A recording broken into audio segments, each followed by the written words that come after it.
మీరు చూస్తున్నారు wicket networks. ఈ రోజు మన వీడియోలో వచ్చేసరికి 2024 లో ఒక కొత్త చార్జర్ అయితే లాంచ్ చేయడం జరిగింది. ఈ మహీంద్రా ట్రియో వెహికల్స్ వాళ్ళు. Mahindra trio and trio plus and ఇంకా పియూ గ్రాండ్ ఇవి వెహికల్స్ ఉన్నాయో వీటన్నిటికీ ఇంతకు ముందు వెహికల్స్ లాంచ్ చేసినప్పుడు వచ్చేసరికి మనకి చైనా చార్జర్లు అయితే ఇచ్చేవాళ్ళు. ఇవి ఒక 6 నెలలు అలా పనిచేసేది.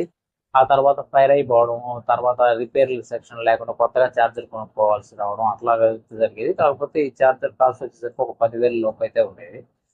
ఆ తర్వాత వీళ్ళు అమర్ రాజాకి అయితే అప్డేట్ చేశారు. ఈ అమర్ రాజా ఛార్జర్స్ వచ్చేసరికి ఇంతకు ముందుతో ఉన్న ఈ చైనా ఛార్జర్లు ఏవైతే ఉన్నాయో వీటితో పోల్చుకుంటే సమ్ బెటర్ అని అయితే చెప్పొచ్చు.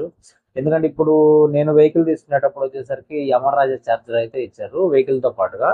ఈ 2 సంవత్సరాల నుంచి అయితే నేను ఒకటే ఛార్జర్ అయితే వాడుతున్నాను. ఇప్పటి వరకు అయితే ఎటువంటి కంప్లైంట్స్ అయితే లేవు. కాకపోతే కొంతమందికి ఈ బోర్డులు అట్లాంటివి అయితే ఫెయిల్ అవుతా ఉన్నాయి.